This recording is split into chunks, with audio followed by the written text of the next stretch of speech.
Vladimir Putin has been ruling Russia since 1999. In that time, he shaped the country into an authoritarian and militaristic society. He successfully invaded two of Russia's neighbors and strengthened ties with Syria and Iran. He's intent on pushing back against the Western world order, and it appears to be working. Putin, Vladimir Putin, 17 years and the most powerful man in the world. To understand how one man could have such a powerful influence on this country, you need to go back to the chaos and corruption that gripped Russia after the fall of the Soviet Union. When the Berlin Wall fell, a 40-year-old Putin was working as an undercover spy in East Germany for the Soviet security agency, the KGB. The Soviet Union dissolved into 15 new countries, including the new Russian Federation. In Putin's eyes, Russia had just lost 2 million square miles of territory. He later called this a major geopolitical disaster of the century, lamenting that tens of millions of his co-patriots found himself outside Russian territory.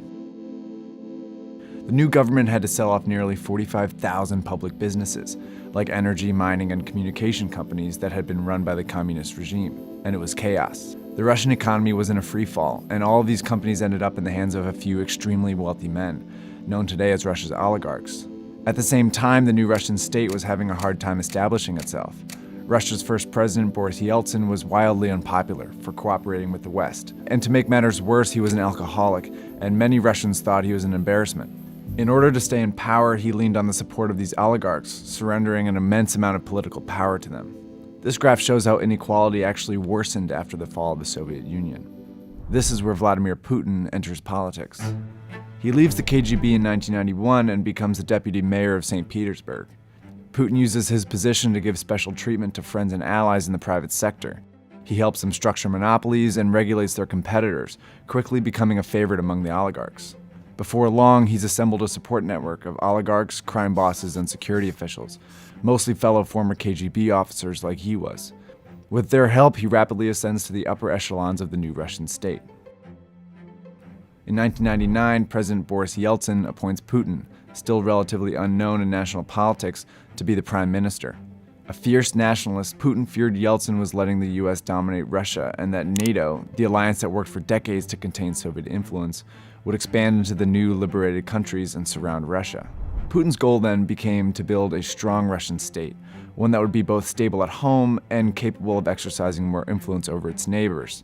And he quickly got his chance.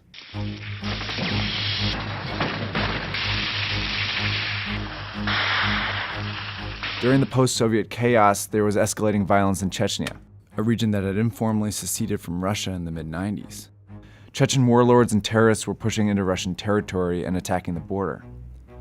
In August 1999, a series of deadly bombings killed more than 300 people in several Russian cities, including Moscow.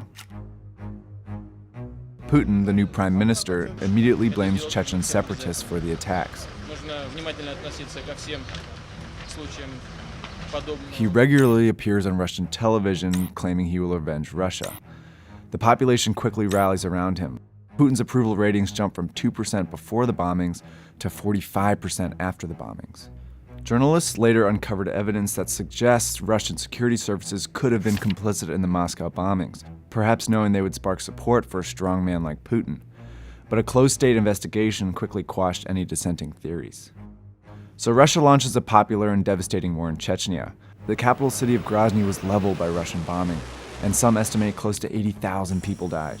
And in less than a year, Russia successfully brings Chechnya back under its control. In December 1999, Yeltsin suddenly resigns, making Putin the interim president. In May, during the bloody campaign in Chechnya, Putin wins the presidential election. He begins to shape the Russian state to his vision. Patronage and corruption remain some of his key tools, but he quickly suppresses the oligarchs under his rule.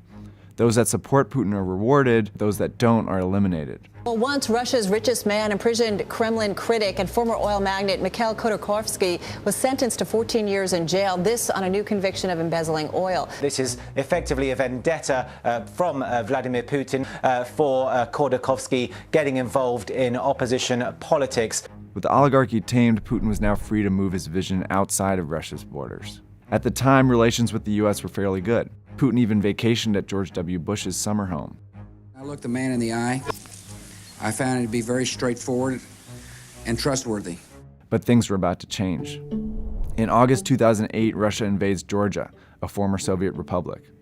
It's a display of aggression and strength on behalf of pro-Russian separatists there. Russia quickly annexes 2 small parts of Georgia, drawing condemnation from all over the world.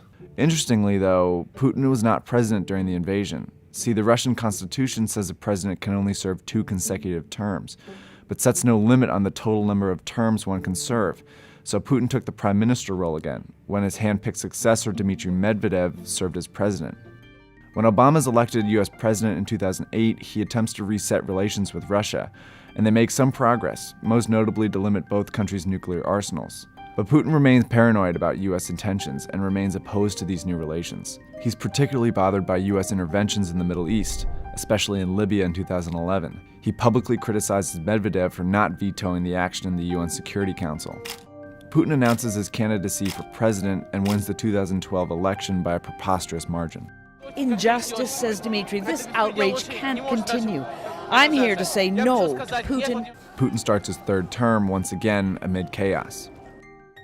He doubles down on his authoritarian governance style at home and his militaristic strategy abroad. But in both cases, he showcases a mastery of information. Since he first took office in 2000, Putin has kept a tight leash on Russian television. Essentially, all news outlets are state-owned propaganda machines. His regime decides which stories air and how, always depicting him as the strong Russian leader. In 2012, he cracked down on human rights and civil liberties, making clear there was no room for dissent in his Russia.